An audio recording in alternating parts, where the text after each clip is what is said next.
dream. You are falling, lost in the listening distance, as dark locks in.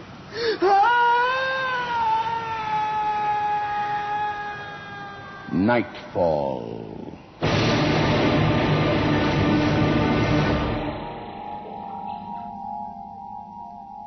Good evening. Tonight, we would request your attendance at a formal ball given to honor the most important guest of all. The setting is London. The year, 1750. The play, based on a short story by Peter S. Beagle and dramatized by Len Peterson, is called The Guest of Honor. Parties. I'm so bored with parties. But it's expected, Lady Neville. But I open the season with a gala that leaves everyone gasping. Lorrimond, you're the poet. Inspire me. Oh, let's see. Poisoned champagne every fifth glass. My lady, you'd be the talk of London and Edinburgh. Serious, Lorrimond. Now, whom might I invite who wouldn't bore me silly? The king, of course, the Archbishop. Georgie Porgy, when he goes on and on and on in his German strudel English about his mistresses and his money, my feet go to sleep. As for the Archbishop of Canterbury, all that talk about altar boys. But you have inspired me, Lorrimond. Someone I'd not thought of. Oh? The ultimate guest. Who? Death. You mean... Death. In person.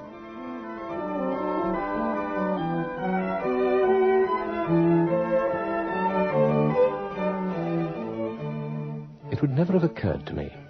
Such a stunning idea. Death, a party guest. Why not? At Lady Neville's next grand ball. Since her husband died, her life increasingly has been devoted to parties and balls, the leading lords of England, all eager to be invited. She's the wisest and wittiest woman in all London, Lady Neville. And I, David Lorrimond, her personal secretary and poet laureate. What a brilliant combination. Strike the king off my list, Lorrimond. His Majesty off. As you wish. Struck off. And his queen. Caroline? Oh, that royal Teutonic wit. Boring. Ecclesiastical wit. Off the list as well. The Archbishop of Canterbury. All archbishops. And bishops. It should improve the general level of dancing. And no George Frederick Handel. No Handel on the harpsichord? Playing for his supper? Oh, his music's marvellous, but I doze. My dear Flora, this is beyond my comprehension, this break with... Ask your wisest friends if this is not rash. Inconceivable. Summon them.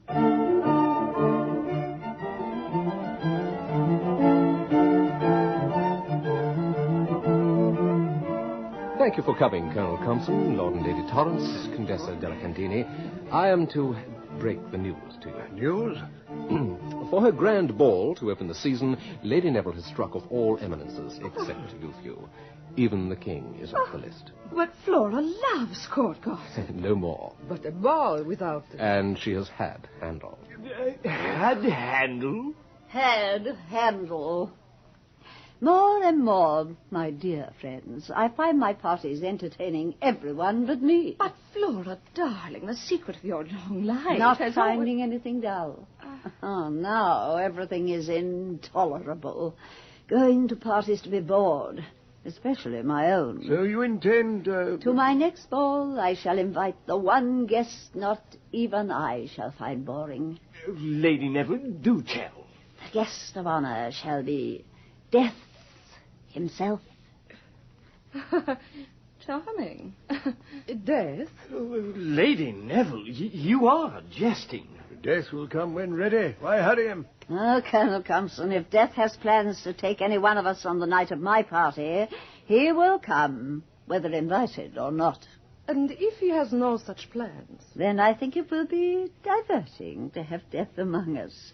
And if he is in a good humor, offering us a trick or two from the beyond. Lady Neville, Death is so busy, I doubt he'll accept your invitation. No one has ever refused an invitation of mine. Well, it'll certainly be the unforgettable event of the season. Death dancing at Lady Neville's ball. One difficulty, Lady Neville. Yes, Lorimer. If sending an invitation, how do we address him? Ah. Is Lordship Death? That puts him only on the level of a Viscount or a Baron. Yes, His Majesty. And make him the king's equal? Well, impossible. Couldn't do that. His Eminence Death? Ah, David, so clever with words. Still, how's the invitation to reach Death? Who knows where he lives? Well, he must have a good address. Or does he live among the poor, their only friend? David Lorimer, Death may be forced to deal with poor people, but I hardly think he seeks them out. Death must be a nobleman. Well, the question remains, what street and name or number of his residence? Darrell, my hairdresser, has a sick child. He was telling me just yesterday. It sounded quite despairing. Send for him, Lorimer. We'll give him the invitation. Darrell, in turn, can give it to Death when His Eminence comes to take the brat. Must be done conventional. I see no other way. If your hairdresser refuses? Why should he? Milady, you don't think it a cruel thing to do? Lorimer, get on with it. Fetch him.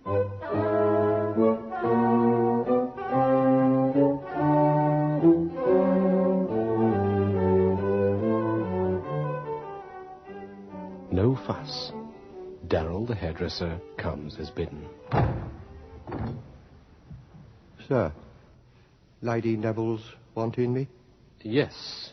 Come in.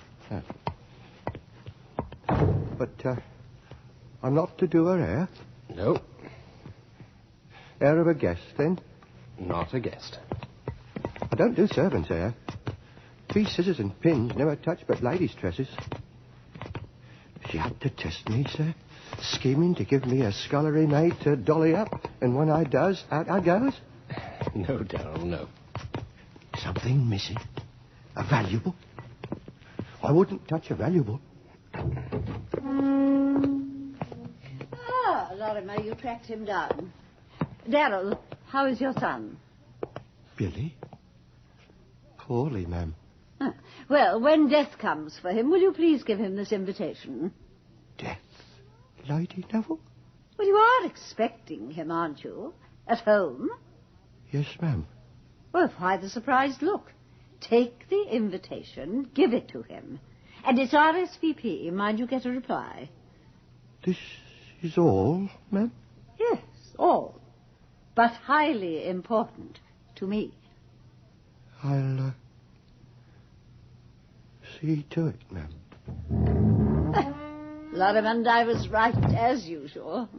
He's happy to do it.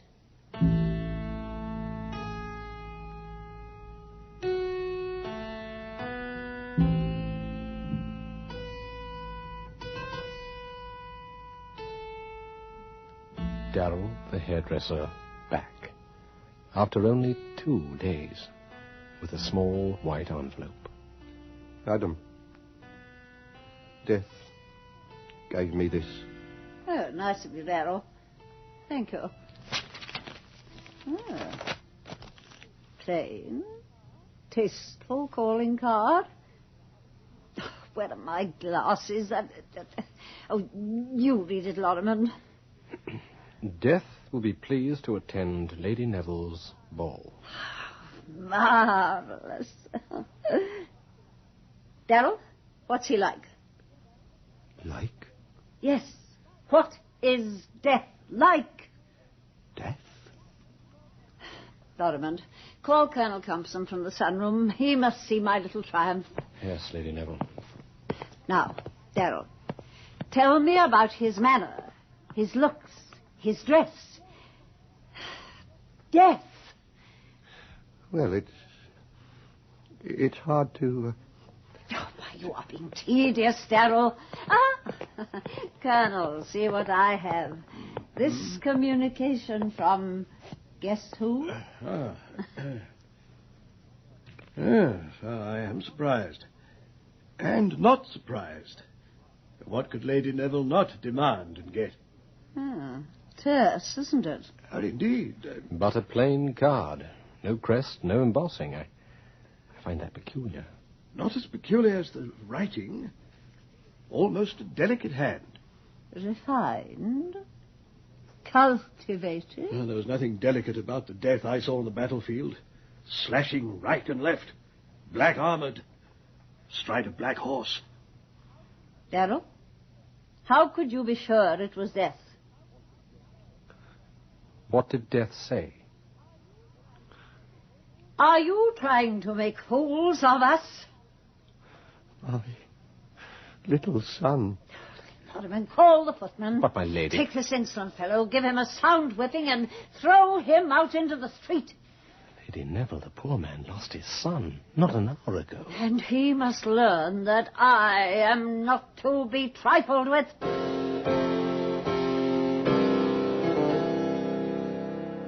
I believe that note is genuine. The ball in Death's honor shall take place 2 weeks from tonight. Let death come as death pleases. But, as a skeleton... I am less frightened of death and less certain of its form than I was. I am too old to be afraid of anything that can still use a quill pen to write a letter.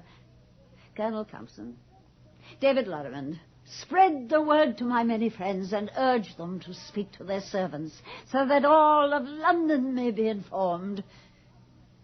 On this one night, no one in the world will die, for death will be dancing at Lady Neville's ball.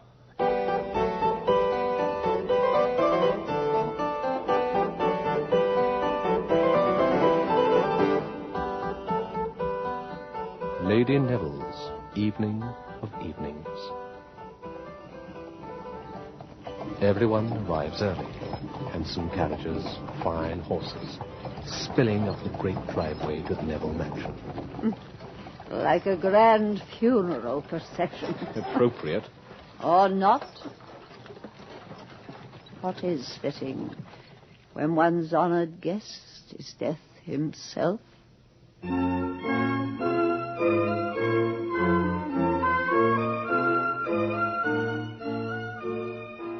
Finest musicians in London.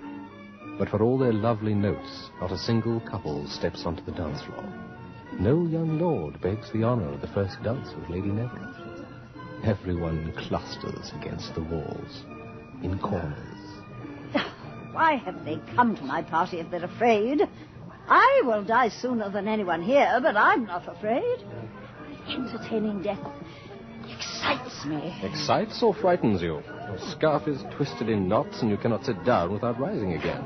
David, fetch me a glass of red wine. I brought you 7, my lady. 1 sip and you set it down and forget it. I do. Where is Death? Where indeed? Far from punctual, I'm afraid. Death will not arrive until midnight. I feel it.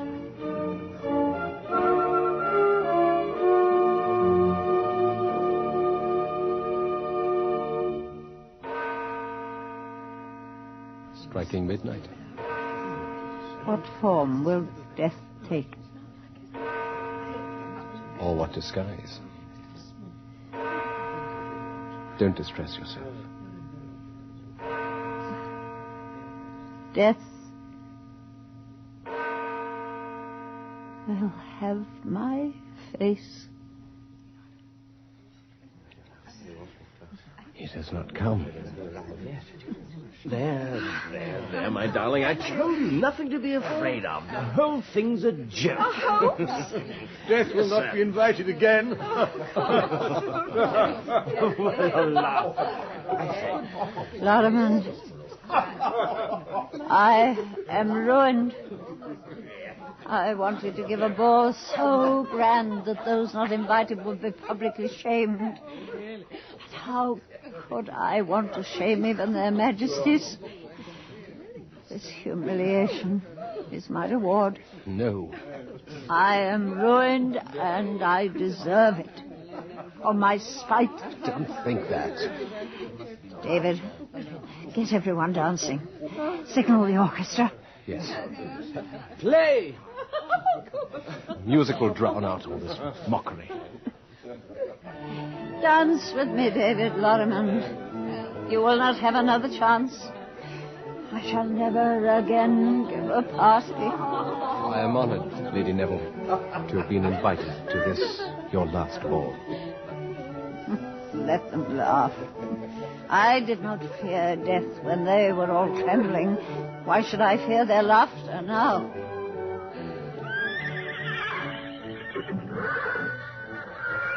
What's that?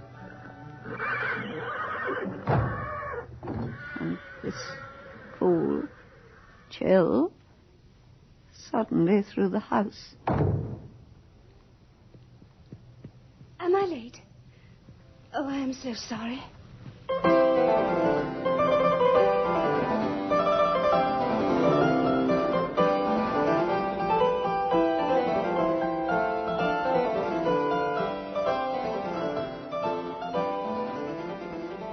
Before the footman can announce her, a lovely young girl in a white dress slips gracefully into the ballroom and glances about, smiling.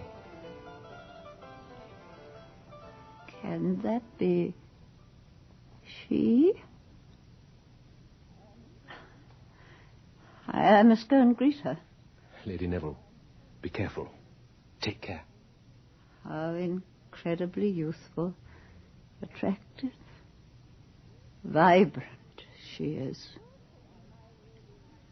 Welcome, my Lady Death.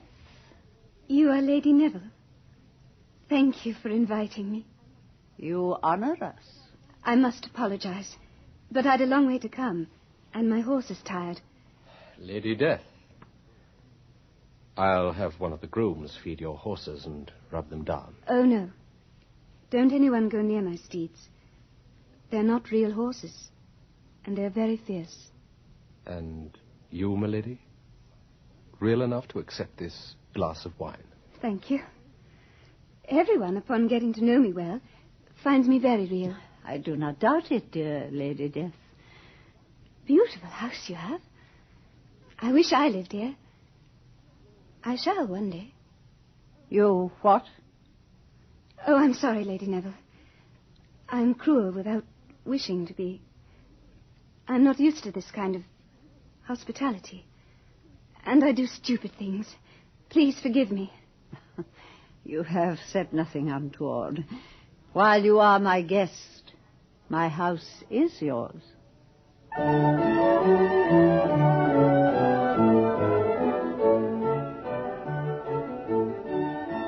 Oh, what lovely music. I have not danced in such a long time.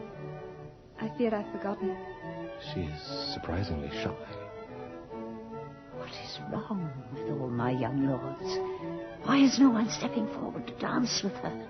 You wish me to? No. David, stay by me. I'm near fainting. Is it because she is deaf, that sweet young thing, that none of these gallants will chance a gavotte with her? Ah, Lady Neville, look. Not all your gallants have failed you. Colonel Compson. My dear, exquisite young lady, may I have the honor of this dance? I was hoping you'd ask, Colonel Compson. You know me? I have seen you at a distance. Some brutal encounters I've had to attend. You're magnificent, Colonel. For such a vivacious girl, I am surprised. Graceless dancing. No notion of music or rhythm. The Colonel, though, keeping his dignity and humor. But his eyes. Look at his eyes. Oh, Lord. Glazed with fear. Still, I have never seen him dance so well. Inspires his lovely lady into flowing with him. Yes. That comes of having military ideals to uphold.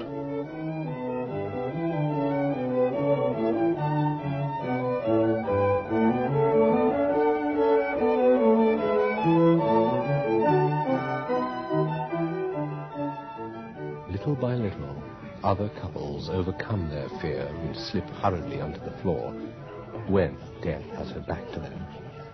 But no brave gallant tries to relieve Colonel Compson of his beautiful partner. Ah, I'm getting the feel of the music now. You are. If it is true... Yes? That I saw you at some of those bloody battles, how can you have changed so? How can you be now so lovely? I thought that among so many handsome people here tonight, it would be better to be beautiful. Ah. I was afraid of frightening everyone, spoiling the party. Oh, most of your guests, Lady Neville, thought you would be ugly. How about you, David? Knew she would be beautiful. The musicians play on and on. Lady Neville dances with everyone except Death's captive, Colonel Compson. And now, no woman at the ball dances better than Death herself. They're jealous of Death. Passionately. I am not jealous of her in the least, and not afraid of her. Oh, who will not talk of this night for years to come?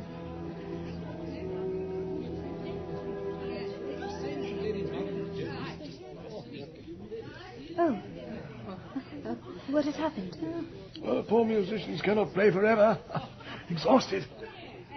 Out the window. Look. The night is almost gone. I too must go. Oh, no. Even though the dancing is done, you must stay a while longer, sweet Death. I've had a wonderfully worldly time. I will remember this night forever. Then stay. A while longer. Dear Colonel Compson, my first real gallant. Not tired of me yet? Never. Do stay. Lady Death, stay, so I may dance and talk with you. If Colonel Compson, who plays the harpsichord tolerably, will play. Such gallants I have. A soldier and a poet. Oh, to be a woman. But this romancing comes too late. I must go. My husband and I think you're charming. Beautiful, please stay. Ah, gracious Lady Torrance. Terrified of me all evening. Clinging tightly to your husband. No longer? And the Contessa della Candini. Standing well back. Disapproving. Do you want me to stay? To be one of your friends? I disapprove no longer. Nor do I envy your beauty. You are a true lady. And you? And you? And you? All of you? Do you want me to live among you? To be death, no more? Yes. You want me to visit your homes? Come to your parties? Wear the gowns you wear? Say the clever things you say? And will one of your gallants marry me? The rest of you dance at my wedding? Oh, yes. Stay. Become one of us.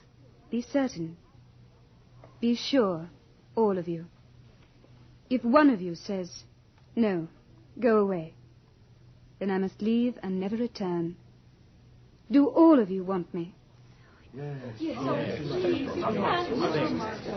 We are dull and stupid and grow old uselessly. Stay with us, Lady Death. Very well. I shall stay. I will be Death no more, but a woman. There is a price to pay. There is always a price. One of you must become Death in my place.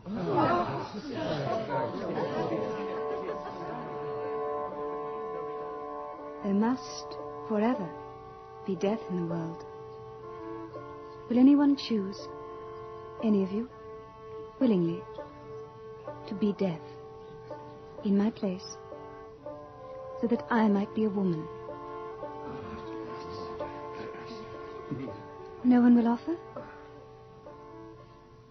Then I must choose. And that is just, for that's how I became death. I never wanted to be this phantom. It makes me so happy that you want me to become worldly, mortal, a woman. I've searched a long time for people fond of me.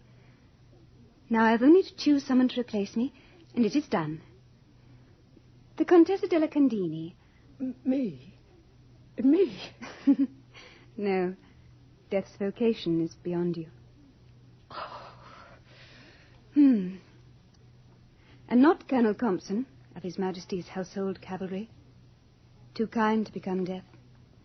The task too cruel to him. The Colonel himself wants to die so badly. Lady Death, must you be so shrewd, so cautious? Not David Lorrimond, the poet. No? You know so little of life. And I'm too attracted to you. You hurt me. And quicken me. Lord and Lady Torrance. You care too much for each other to take pride in being Death. You are less capricious, my lady, than we thought. I was far from your age, Lady Neville, when I became Death. What must it be like to be your age eventually? I have been this old mortal far too long. Lady Neville, the ideal one. I choose Lady Neville. I am honored. But is there no one more worthy? No one. No one so weary of being a human. No one who knows better how meaningless it is to be alive. No one else, certainly not here, with the power to treat life, the life of your hairdresser's child, say, as the meaningless thing it is. Death has a heart, but so empty. And your heart, Lady Neville, empty as a dry riverbed. Not always. But yes, since widowhood. You will be content as Death, more than I. For I was very young when I became Death. Still life-hungry. But you are aged, and close to the end. Death comes toward Lady Neville, lightly, her deep eyes wide and full of the morning's red sun. Everyone else moves back. Lady Neville, pale, thin hands clenched, watches Death come toward her with graceful, dancing steps. Lady Neville, we must kiss each other. That is the way I became Death. Quickly. Quickly. Oh, I cannot wait to be alive again. You may not like it after a while. Perhaps not. I'll not be as beautiful as I am. And people will not love me as they do now. But I will be a loved and loving woman. For a while. Then die as humans die. I have done my penance. What penance? What was it you did? Why did you become Death? I don't remember. And you too will forget. In time. Lady Death is smaller, slighter than Lady Neville, and so much younger. Perhaps like a daughter Lady Neville never had. Death lifts her head to kiss the old lady's cheek. You will still be beautiful when I am ugly. Be kind to me then. I promise. Lady Neville's last human act. With dry, cracked lips, she kisses the soft, sweet-smelling cheek of young Lady Death.